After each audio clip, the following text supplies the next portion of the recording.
Dans le monde du développement, les certifications ont toujours fait débat. Pourquoi les passer? Est-ce que je vais apprendre des choses? Quel temps ça va me prendre tout ça?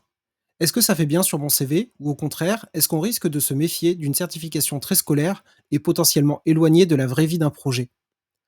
Pour répondre à toutes ces questions, je reçois Julien Canon, cloud développeur qui a quelques certifications dans la poche. Salut Julien, est-ce que tu peux te présenter et présenter un petit peu ton parcours? Oui, bonjour Ludovic. Déjà, merci pour ton invitation. Donc, moi, en fait, je suis un pur produit des années 80. J'ai connu les plans informatiques pour tous, les Linux, l'arrivée d'Internet, etc.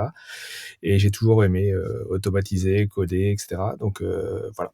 Aujourd'hui, donc, je suis dans le monde d'aujourd'hui. Donc, je suis arrivé par la CI/CD, tout ce qui est as code, infrastructure as code, mais documentation as code, etc.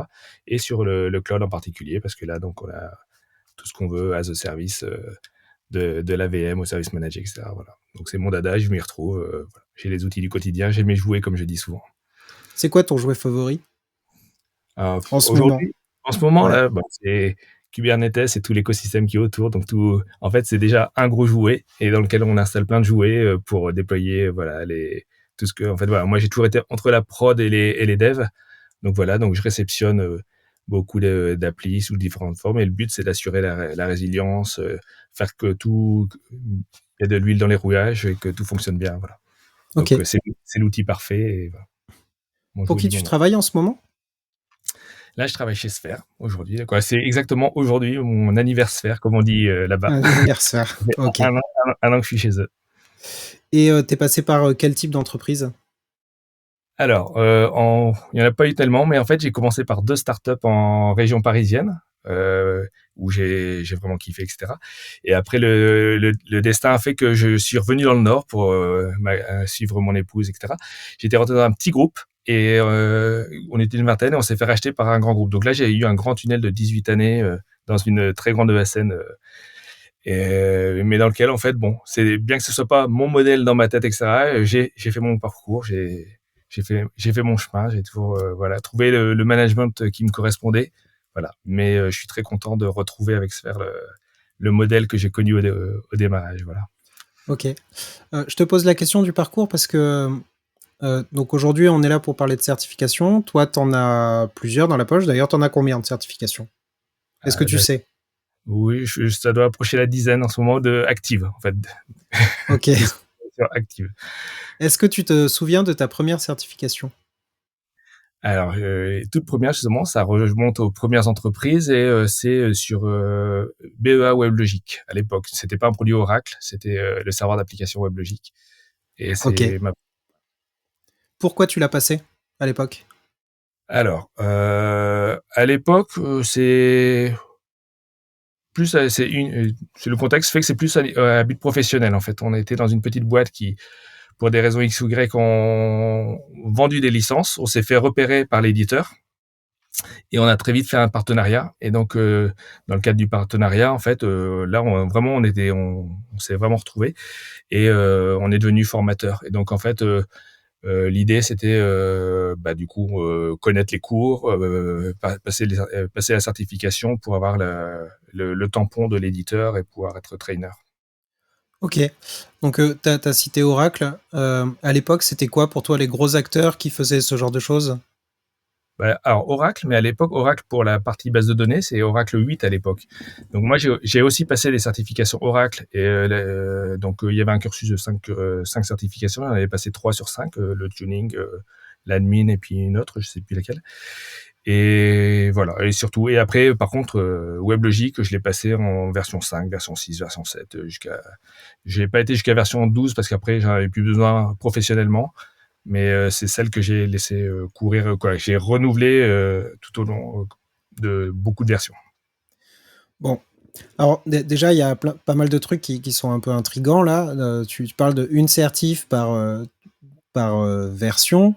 Tu as dit que tu avais une dizaine de certifications actives en ce moment. Est-ce que tu peux un peu nous expliquer comment ça marche une certif?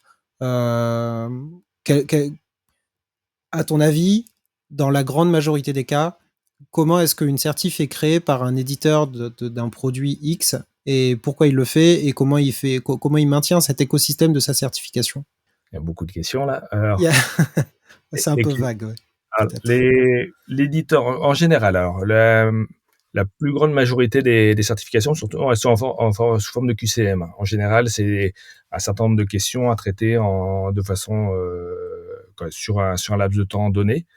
Donc, des fois, des questions pointues sur des sujets et des fois, par contre, on a des certifications, où il y a des questions un peu biaisées. C'est-à-dire que je trouve que la difficulté, des fois, est dans l'interprétation et bien répondre à la question et pas tomber dans le piège, voilà.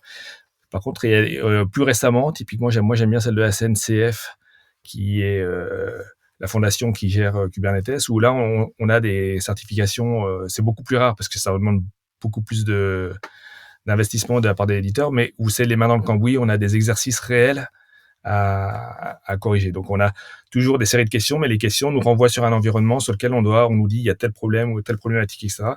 Et on doit le corriger. Et ça, c'est très intéressant. Par contre, je pense que c'est plus compliqué à corriger pour l'éditeur, quoi. C'est pas automatisé?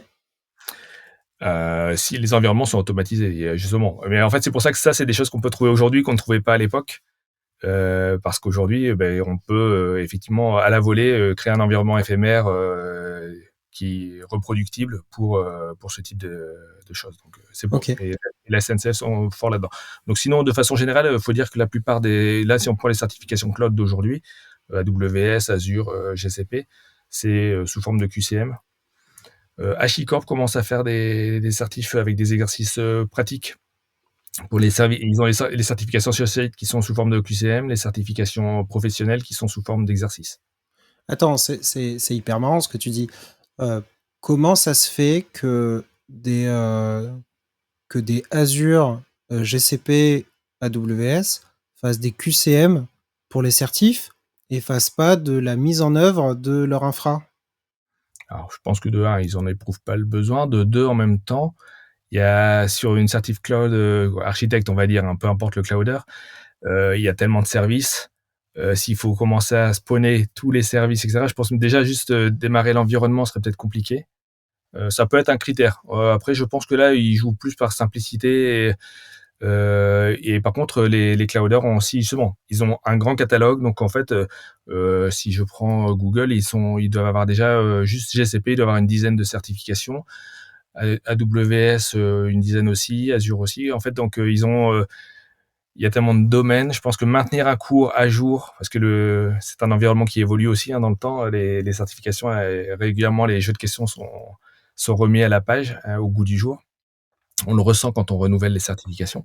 Donc je pense que oui, ils se contentent du QCM et c'est déjà pas mal, ouais, je pense. Ok. Donc, on va revenir au cœur du sujet.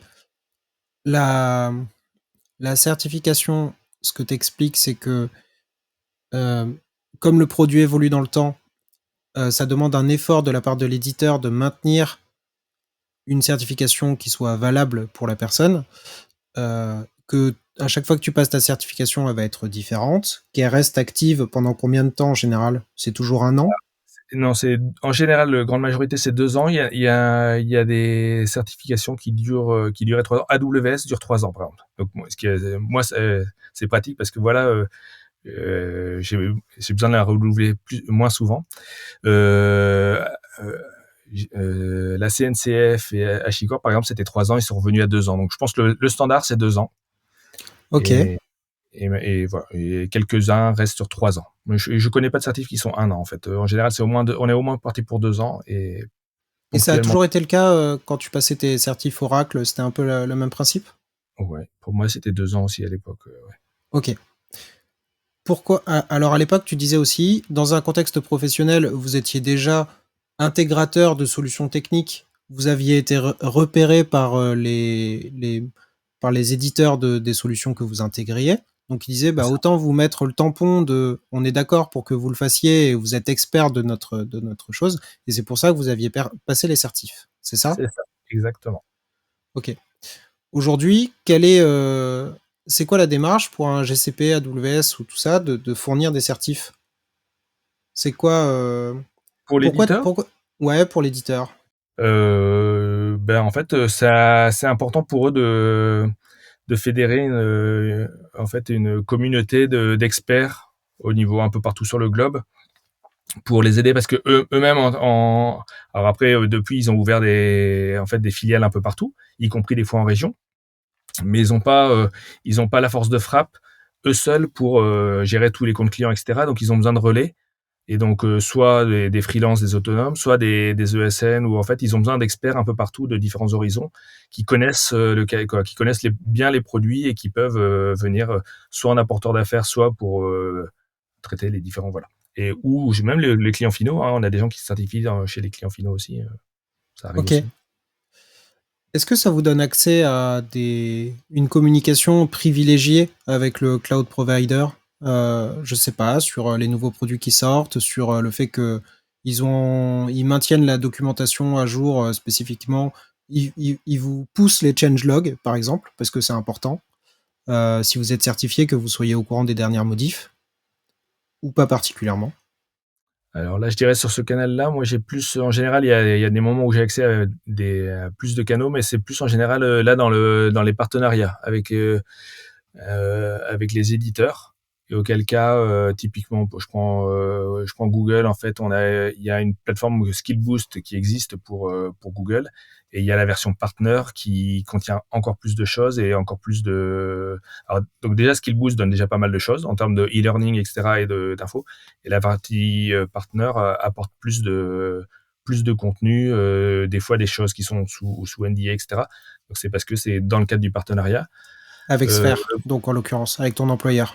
Avec mon employeur précédent aussi, j'avais aussi accès pour Microsoft, pour Google et pour AWS. AWS, pour les particuliers, si on est particulier certifié, pendant longtemps, ça se perd. Mais avant, quand j'allais sur les AWS Summit, il y avait une zone dédiée aux certifiés où on pouvait avoir des goodies, mais on avait aussi accès à d'autres choses, des échanges particuliers. On était bien chouchoutés. Ça s'est perdu là. Sur les derniers summits, il y a plus. Et je leur ai fait remarquer. Je leur ai dit, bah, tiens, c'est dommage, parce que là, ça permettait effectivement hors partenariat d'avoir des contacts juste des choses réservées pour les certifiés. OK. Alors, tu as parlé, d'une plateforme qui s'appelle Skill Boost dans le cadre C'est ça. GCP. J'aimerais bien que tu nous parles un petit peu de comment tu prépares une certification, toi. Alors, En donc moi, en l'occurrence, fait, comment est-ce qu'ils te donnent le programme avant en disant: «Voici les sujets sur lesquels tu vas être interrogé, et puis voici les ressources. Travaille bien, on se voit dans 2 mois»? alors pour les différentes certifications, de toute façon, sur le site des différents éditeurs, en général, il y a déjà le descriptif et il y a toujours un PDF ou un handbook qui explique effectivement le cadre de la certification, les différents sujets qui sont abordés, souvent avec des pourcentages en disant il y aura 25% de questions là-dessus, 10% de questions sur tel autre sujet, etc. Donc on connaît le périmètre, les sujets, etc. Et après, moi, je sais que je le prends en termes de, pour moi, c'est un outil pour valider mes acquis, etc. Donc, il y a des fois, c'est des produits où je connais déjà, et en fait, j'ai déjà bien pratiqué, j'ai déjà bien roulé ma bosse. Donc, en fait, ça m'intéresse de voir, et j'y vais plus ou moins en direct, de toute façon, voilà. Et sinon, quand c'est des sujets nouveaux, alors, en général, c'est l'autre aspect. Moi, c'est quand je vais chercher, il y a des sujets qui m'intéressent où je trouve qu'il y a un investissement à faire, etc. Là, par contre, j'ai différents sites d'e-learning. Je récupère l'info où elle est.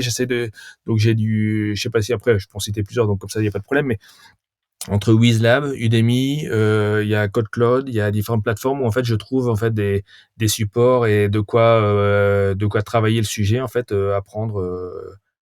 Voilà. Sur la CNCF, il y a Killer Coda, Killer Shell. Et en fait, ça me permet de moi travailler le sujet, voir un peu le produit et la doc officielle. En fait, finalement, installer, il y a rien de tel aussi à côté d'installer l'outil ou de travailler l'outil dedans, quoi. Les Et ça plateformes à va. côté sont vraiment là ont des documents exprès pour, les certifs, ou alors c'est de la documentation plus générale? Il y a les deux. Alors, si on prend, il y a toujours les sites éditeurs. Je prends Microsoft, il y a leur site Learn, et en fait, vraiment, en plus, c'est un peu gamifié. On gagne des points à chaque fois qu'on fait des chapitres.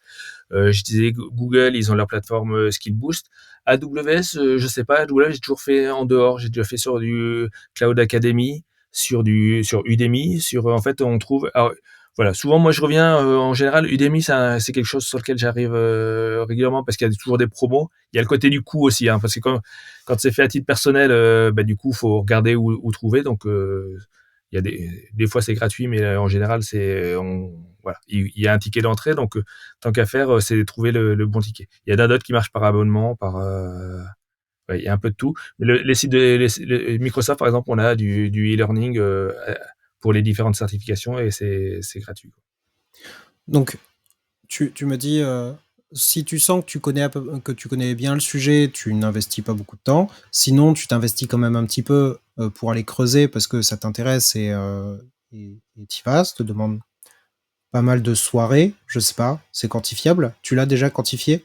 Ou alors tu le mesures pas comme ça parce que de toute façon, c'est du temps que tu aurais passé d'une manière ou d'une autre à creuser ces sujets-là, quoi. C'est ça. En fait, là, le biais en ce qui me concerne moi, c'est que comme c'est des sujets qui m'intéressent, c'est comme, lire un bouquin et cetera, je le fais déjà naturellement, en fait. Le Là, après, c'est en plus, il y a des sujets que je travaille, il y a pas de certification derrière, hein et donc là, c'est voilà et c'est pour ça qu'il y a des sujets, en fait, typiquement, Terraform. Terraform, j'ai trouvé le concept très bien dès le départ, j'ai travaillé l'outil et cetera. La certification est arrivée, le jour où elle est arrivée, c'est pour ça, quasiment elle venait de sortir, je l'ai passée parce que pour voir où ça en était, voilà. Par jeu, comme on ferait un escape game, voilà, j'ai fait et là, c'est pareil, récemment, je viens de passer la certification Kyverno, elle vient juste de sortir. Donc en fait, en même temps, il y a pas à part la doc officielle, il y a pas encore de e-learning et cetera qui est sorti parce que la certif, elle a même pas un mois, quoi. Donc voilà et donc ça m'a permis je voulais voir où ça en était. Et là, je voudrais te poser pour la peine une question un peu sans langue de bois, parce que toi, tu as la démarche de déjà peut-être connaître les sujets et de passer l'assertif pour valider tes acquis, mais à quel point la certification a de la valeur pour toi si jamais tu es quelqu'un qui ne va sur aucun projet, qui je sais pas, qui est très scolaire. Est-ce que quelqu'un peut être juste très scolaire, travailler des sujets sans avoir jamais mis les mains dans le cambouis, et puis répondre très bien au QCM, mais en vrai, cette personne n'a jamais touché un projet de sa vie. Est-ce que pour toi, c'est envisageable ça? Ou alors les Effecti QCM sont assez bien faits pour que ça soit pas le cas?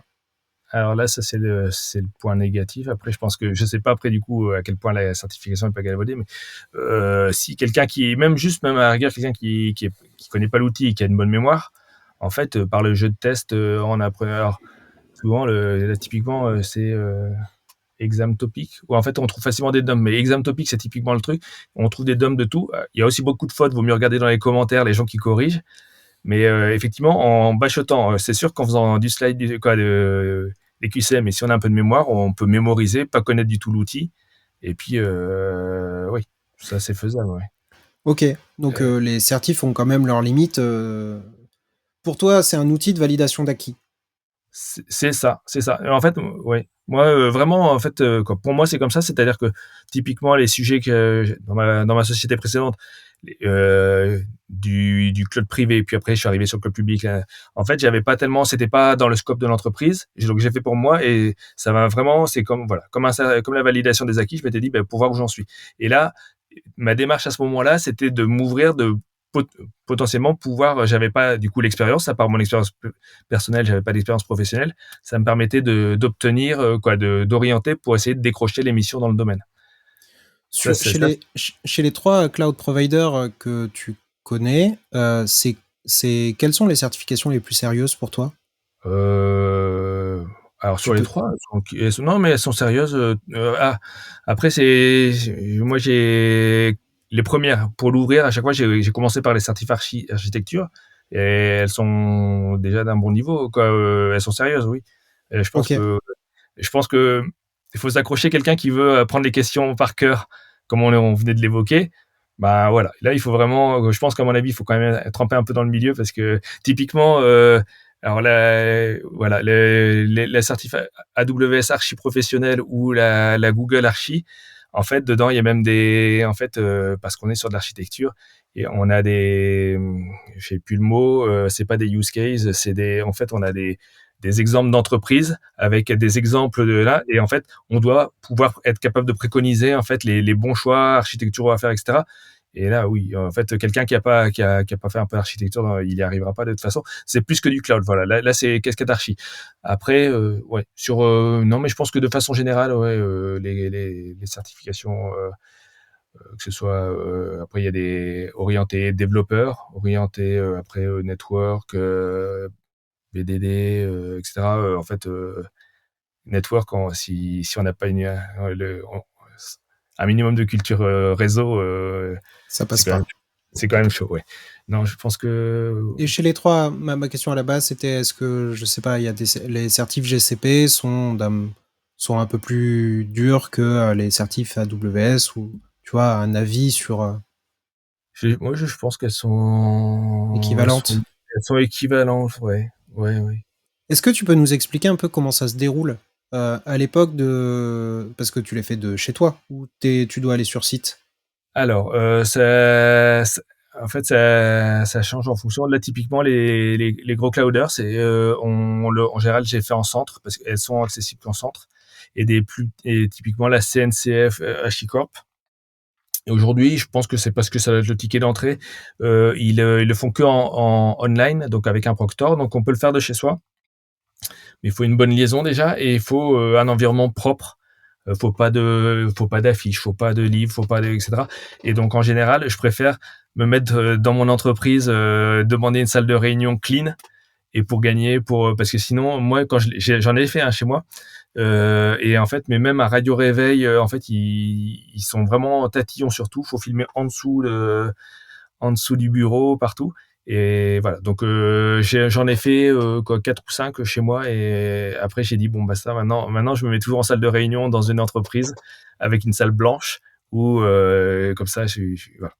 Ça D'accord. c'est voilà. Mais sinon, donc par contre pour ouais, AWS, Azure, GCP, etc. C'est en centre d'examen. Et là, c'est pratique parce qu'on arrive, on met toutes ses affaires dans un coffre, il vérifie la carte d'identité, et la responsabilité passe sur nous. Si jamais il y avait un quelconque problème, elle serait reportée, puis voilà. Et c'est crayon papier? Ils proposent certains, des fois une ardoise Velleda, des fois crayon papier, selon voilà, mais moi personnellement je m'en sers pas. Je crois que pour une Azure où il y avait effectivement des histoires de calcul réseau, mais sinon en général, on a le droit à un brouillon, mais voilà. Ok. Et celle que tu fais en ligne, comment ça se passe techniquement? C'est un navigateur, tu dois pas quitter le focus d'une page, j'imagine, ou un truc comme ça? C'est un environnement un peu sécurisé. Il vérifie qu'il n'y a pas d'application derrière, donc si d'OBS, ou en fait en gros tout ce qui pourrait enregistrer, et du Google Meet, du Teams, en fait il demande de tuer toutes ces applications là. Et là c'est pareil, ça a évolué dans le temps. Aujourd'hui il y a le PSI. En fait c'est donc PSI qui est qui est le principal acteur qui permet ça. Ils ont leur navigateur sécurisé, et donc du coup il prend le contrôle du micro, de la caméra, et voilà, il s'assure qu'il n'y a rien d'autre sur le PC, il s'assure qu'on n'ait qu'un seul écran, et après il nous faut faire la vérification de toute la pièce. Ah ouais, Voilà. c'est ok, ok, c'est marrant. Et voilà. Bon, au fur et à mesure qu'ils voient les fuites, ils sécurisent leur environnement. Donc là, c'est un environnement vraiment tout fermé, et voilà. Qu'est-ce que c'est quand la dernière que t'as passée? Alors la toute dernière là, c'est la CKA, vendredi dernier. C'est la CKA, c'est la certification administration de Kubernetes. Ok, ça a été? Ça a été, mais en fait, j'ai amélioré mon score, mais c'était un renouvellement. Je l'avais déjà eu, et donc je l'ai. Pour le coup, elle avait expiré parce que comme c'était la période où j'ai changé d'entreprise, et je l'ai repassé seulement maintenant mais voilà. Donc en tout cas, je l'ai pas eu parce qu'il y a toujours aussi le jeu de l'avoir dans la continuité. Là, celle-là, c'est une qui a expiré que j'ai repassé, mais donc voilà. Et, Ça fait et c'est combien de ça fait combien de temps que tu passes des certifs cloud? Euh, genre, t'as dû commencer par AWS, j'imagine, ou Microsoft, peut-être? C'est exactement ça. J'ai commencé par AWS à titre personnel. Ça n'engage que moi, mais j'aime moins Microsoft parce que on est moins sur l'innovation, on prolonge le data center, Active Directory, etc. Donc en fait, au départ, j'ai découvert le cloud public, et à ce moment-là, on était en train d'essayer de monter du cloud privé avec de l'OpenStack, etc. Et ça marchait pas. Donc en fait, je me suis dit, mais finalement, le cloud public, c'est pas mal. J'ai découvert AWS parce que c'était le leader. Donc j'ai commencé là-dessus. Et il se trouve que finalement, là, du coup, on est sur un podcast lillois. Hein, ici, il y a beaucoup l'écosystème retail de la famille Mullier, donc il n'y a pas beaucoup d'AWS. Il y en a, mais à l'époque, donc du coup, de ma société, je voyais que ce serait compliqué d'avoir des missions. Donc, et ben en fait, sur les premiers clients que j'ai eu du Azure. alors parce que j'étais chez le client, parce que je pratiquais déjà du coup sur du Azure, je me suis dit: «Je vais passer les certifications» et j'ai pas donc voilà, j'en ai eu donc la Foundation, la Azure DevOps, la Azure, Admin et cetera et en fait, alors que j'ai dit: «Bon, ben, par contre, ça, je m'y plaisais pas trop. Ouais. Et donc, alors que je travaillais sur Azure, c'est là où et du coup, j'ai travaillé sur les certifs GCP en me disant, bon, là, par contre, là, je sais que j'ai des clients, c'est en ligne de mire. Et donc, j'ai travaillé entre midi et deux ou le soir des certifications GCP qui m'a permis d'obtenir après les OK. premières missions GCP. Voilà. Alors j'ai 2 questions. La première, c'était quand, ta première re certif AWS? Alors, AWS, là, donc du coup, c'est 2018, tout début 2018. Ah, c'est OK. Et je l'ai renouvelé. En fait, j'ai travaillé toute l'année 2017. Et alors, du coup, peut-être c'est décembre 2017 ou janvier 2018, je sais plus. Mais c'est il y a pas si longtemps que ça. Je Ah, il n'y avait et pas de cloud. Enfin, il n'y avait pas de cloud et pas de cloud public. Et voilà. mais si on prend même le cloud de 2017, 2018 et 2025, est-ce que tu as vu une évolution, sur, les certifs et sur la façon dont ça se gère même? Ouais. Oui, oui. Qu'est-ce qui a Là, changé pour toi? moi, elle est renouvelée. Du coup, elle va jusqu'en 2027. En fait, j'ai renouvelé. Donc, celle-là, c'est tous les 3 ans. Et en fait, quand on la retravaille, on voit, c'est là que c'est aussi un exercice qui est intéressant. Ça permet de voir l'évolution et même Google sur 2 ans, bien qu'on ait déjà eu la certification, il faut retravailler parce que ça bouge beaucoup. Et oui, il faut se remettre à niveau, etc. Parce que il y a pas mal de choses. Quoi.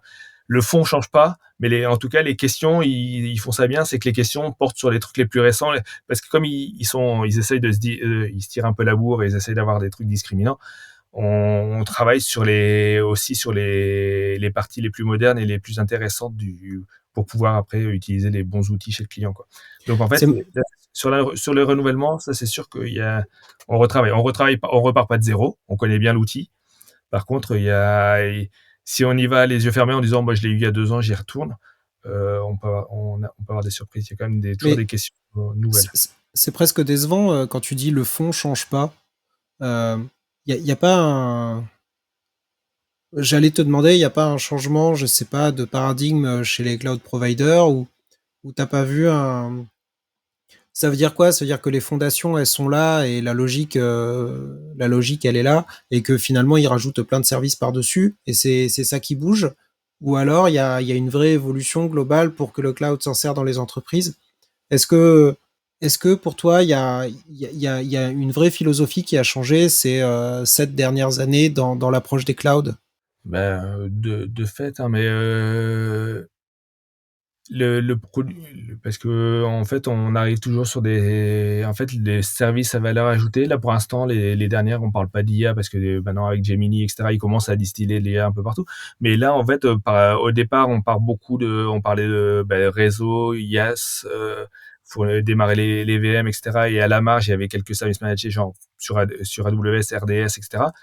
Et de plus en plus, on se concentre sur les services à valeur ajoutée et on a moins de parce que les entreprises ont fini leur lift and shift, etc. Et donc on se concentre plus sur du cloud run, sur de la cloud function, voilà. En fait, et puis là typiquement sur les Google, par exemple la Google Network, etc.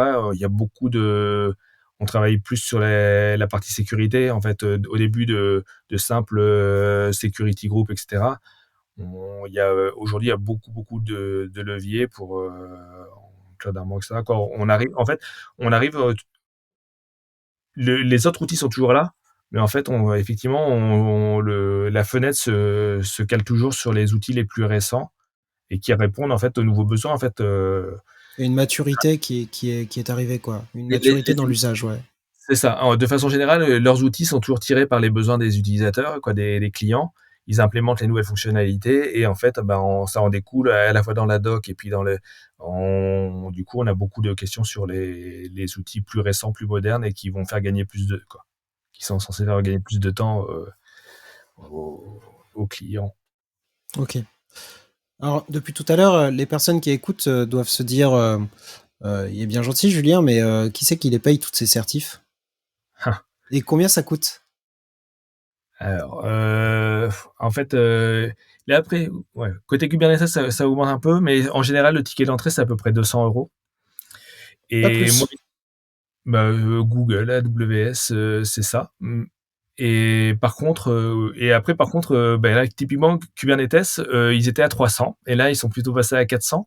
Par contre, quand ils offraient déjà à 400, quand ils le vendaient à 300, 300, eux, ils ont toujours prévu, en fait, on peut le passer et on a eu le droit de le repasser une fois gratuitement si on loupe. Ce qui fait qu'en fait, quand on achète la certification, en fait, c'est comme si on l'achetait deux fois. Et si on l'a du premier coup, tant mieux. Et là, maintenant, c'est en général, c'est plutôt 350, 400 sur la SNCF. Alors après, par contre, pour le coup, moi, typiquement chez mon ancien employeur, en fait, après, parce que j'en ai passé plusieurs, et en fait, des fois, moi, j'arrivais à en négocier une. Je dis quand j'avais un management compréhensif. Mais sinon, donc, il y en a la première AWS, je me la suis payée, etc. Et après, par contre, quand on cherche un petit peu, etc., il y a des moyens de trouver des boucheurs pour avoir des fois à 30%, 40, 50%. Et par exemple, sur Google, j'arrivais à en avoir des gratuites. En fait, là vraiment, des fois, c'est un défi. Une fois, il y avait un défi Security Hero. Ben, en remportant le défi, j'avais un voucher. Des fois, en faisant une partie souvent au mois de décembre, par exemple, ils font des campagnes. Et si on suit tout leur inner link et qu'on valide toutes les étapes, et ben ils donnent le voucher à la fin. Donc en fait, c'est des choses en sourçant un petit peu, en étant un petit peu vigilant en termes de veille, on peut réussir à voir. Après, quand on est dans un niveau partenariat, donc typiquement dans le partenariat, mon ancien employeur, on était partenaire Microsoft, et donc là, on pouvait solliciter des vouchers gratuitement. Donc en fait, on peut passer toutes les certifications Microsoft gratuitement parce que on est dans un réseau de partenariat. Là, on est en train, alors, chez Sphere, on a un bon niveau de partenariat avec d'autres éditeurs et on peut. Donc là, il y en a certaines qu'on peut avoir gratuitement aussi, pas toutes, mais voilà. Et sinon, voilà. Moi, j'arrive là sur Kubernetes en étant à la KubeCon, j'ai réussi à avoir des choses. On trouve des codes régulièrement et en plus, quand on en achète, eux-mêmes te donnent des vouchers pour avoir à 50%, etc. Donc, quand OK. et d'autres éditeurs, quand on est trainer aussi, on peut. C'était déjà le cas pour BEA et pour WebLogic à l'époque. Quand on est trainer, souvent, bah, ils font pas payer les trainers en fait, parce on est capable de former. Donc on passe quand même. Ils nous demandent quand même de valider qu'on est capable de passer l'examen. C'est un minimum, mais par contre, ils nous font pas payer. Voilà. Donc, ça reste accessible, à vrai. Voilà, en partie, voilà, Le renouvellement est au même prix? le renouvellement est au même prix. En fait, alors c'est toujours, ça dépend. À chaque fois, je fais une énumération, hein, je suis désolé, mais là, typiquement, chez Google, chez Google, la certification, c'est 200 et en fait, systématiquement, quand on a déjà eu, on l'a à 50%, le renouvellement à 50%. Et les autres, par défaut, c'est le même prix. OK, OK, OK. Non, mais moi, je pensais qu'il y avait un zéro de plus, tu vois, sur le prix d'une certif. Et c'est pour ça, je me disais, Alors c'est souvent, après, il y a des bundles avec le cours. Quand on l'achète avec le cours, ça peut monter. Parce qu'en fait, effectivement, pour quelqu'un qui commence, qui veut, même une entreprise qui veut former et en fait, pour que son collaborateur puisse passer la certification, souvent, il y a le cours et la formation coûte plus cher en général. Donc c'est pour ça que les entreprises, pour baisser les coûts, il y a les Cloud Academy, ça marche bien par exemple, c'est une solution qui marche bien parce que ça permet de former plusieurs collaborateurs avec une gamification, etc. Mais sinon, OK. ouais, si on faut envoyer des gens en présentiel, en formation en présentiel, ben là, le coût, il monte, quoi. Mais le ticket d'entrée, c'est ça, c'est entre 200 et 400, un peu partout. Si, si demain, tu croises, je sais pas, une personne qui est indépendante, qui dit, bah, pour ma carrière ou pour trouver des missions plus facilement, j'ai envie de passer la certification Kubernetes parce que c'est le domaine que je maîtrise. Qu'est-ce que tu lui recommandes? Est-ce que tu dis oui, ça va t'aider à trouver des missions et c'est une bonne idée ou non? Et, et comment tu vas la guider pour qu'elle se prépare à l'examen et qu'elle passe l'examen. Ça sera quoi ton conseil? Alors, pour la première question, en fait, si c'est nouveau pour lui, il vaut mieux, je vais lui recommander de passer la certification pour avoir un premier truc concret à présenter au client, effectivement. Ça permet de dire, j'ai pas d'expérience sur le produit. Par contre, via la certification, j'ai prouvé que j'avais un niveau suffisant pour, voilà. Donc, et après, maintenant, pour se former, bah, si quelqu'un a déjà un niveau, bah, il peut en fait, déjà, il pourrait déjà en entretien expliquer tout ce qu'il sait déjà faire sur Kubernetes. Et la certification, c'est un plus. En général, je pense que voilà, ça suffit. Pour comment guider la personne pour se préparer, alors, si du coup, on est concret, on est sur le cas Kubernetes. Il y a pas mal de cours déjà sur YouTube. Le premier truc gratuit, c'est YouTube. Et en deuxième, moi, je dirais la solution simple, c'est sur Udemy. Udemy, régulièrement sur l'année, il y a pour 10 euros, 9,90, on peut prendre des cours et quand on a on a accès à des cours bien notés et qui permettent de faire le tour du propriétaire. Après, il y a des choses plus spécifiques, hein. Il y a sur GitHub, il y a Kelsey Hightower qui a fait un peu comme il y a Linux from scratch à l'époque. Il y a Kubernetes de Highway, de Hardway.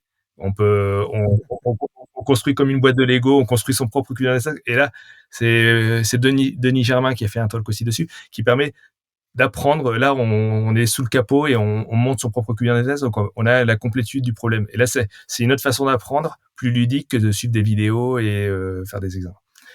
Et après, le dernier truc, c'est pour Kubernetes toujours. Donc, Killer Coda, c'est une plateforme gratuite avec un compte GitHub, un compte Google ou n'importe. On peut se connecter et on a comme c'est une certification avec les mains dans le cambouis, on a des exercices qui permettent très proche des exercices De de l'examen la final. voilà. Et donc ça, c'est aussi un truc gratuit comme ça. Donc, il y a du cours en vidéo, et on peut faire des TP soi-même, et on a une plateforme pour faire des exercices Killer Coda. Voilà. Tu Et vois, Killer Coda, en fait, c'est très intéressant parce quand on va dedans, il y a plein d'autres produits. En fait, en fait, c'est une plateforme où, comme tu disais, automatisée. Donc, quand on va dessus, on trouve même des trucs qui sont pas Kubernetes, hein. Il y a vraiment beaucoup. Donc, faut y penser. Même moi, il faudrait que j'y pense pour d'autres produits. Regarder tout le périmètre couvert. Excuse-moi, je t'ai coupé. T'avais une question, du coup. non, non, mais en fait, tu vois, je suis en train de découvrir la plateforme là, et je te demanderais qu'on puisse mettre tous les liens de ces ressources qui ont l'air vraiment, qui ont beaucoup de valeur. Et le truc, c'est que toi, tu as passé toutes ces certifs, tu connais vraiment toutes ces ressources, et ça a beaucoup de, comme je disais, ça a beaucoup de valeur, j'ai l'impression. Est-ce qu'il y a un annuaire des gens certifiés que tu peux contacter pour dire, bah voilà, j'ai besoin de ressources, qu'est-ce que tu me conseilles et tout ça? Des licences certifiées. Là, oui, en Là, général, par exemple, est-ce que GCP va référencer tous les gens certifiés? c'est justement GCP là. Oui, GCP, en fait, quand on a la certification, on est automatiquement dans un annuaire, et après on dit si oui ou non on veut être public, quand on veut être trouvable dans l'annuaire, mais on y est de fait. Et par contre, si par défaut la case n'est pas cochée, donc on n'est pas visible. Et si on veut se rendre visible, on coche la case et donc les gens peuvent trouver. Donc il y a un annuaire pour GCP, il y a un annuaire pour la partie Kubernetes aussi. Amazon, je sais plus, parce que là, du coup, c'est plus lointain. Je renouvelle la certification, mais je sais pas s'il y a l'équivalent, potentiellement, peut-être. Google, Kubernetes, et CNCF, c'est sûr. Ok, Et, ok, je pense, et Microsoft doit l'avoir aussi. ok. Bah, je te remercie énormément. Vraiment, on va essayer de lister un petit peu tous ces sites, Killer Coda, Udemy et compagnie, pour donner des ressources. Euh, Bah, pour conclure, je te demanderai quelques petites recommandations. J'aime bien qu'on finisse l'épisode par une reco culturelle et puis une reco gastronomique avec la gastronomie du Nord. Si tu as quelque chose à nous partager. Ben alors, commandant culturel, c'est comme ça que d'ailleurs je connais les Stamitech, je suis très podcast, hein, donc j'en ai un qui est vraiment toujours dans le domaine de l'informatique, mais No Limit Sécu. C'est un podcast que j'adore parce qu'il est très, très ciblé sur la partie sécu. Donc, et avec l'activité cyber, il y a vraiment, c'est un monde épatant. Et sinon, j'ai impact positif. Et là, on sort de l'informatique. Et là, c'est plus mon côté RSE pour la planète, etc. Où on a pas mal d'expériences de différentes voilà, choses qui se passent pour essayer d'améliorer pour la planète. Et toujours voilà, positif, essayer de voir comment on peut avancer. Ça fait Impact, plusieurs fois qu'on me parle d'impact positif. Et d'accord. je m'étais promis de l'écouter, je vais le rajouter à ma liste. Impeccable. Euh, tu sais que j'en profite pour faire une petite reco aussi. Il y a un podcast de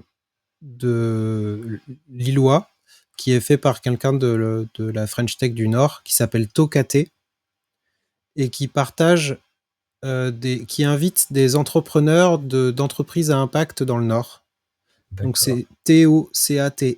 Et ça permet de découvrir plein de boîtes qui sont cool. Ils ont interviewé, ils ont fait venir le fondateur de Petit Bambou, par exemple, du Fourgon, ce genre de choses.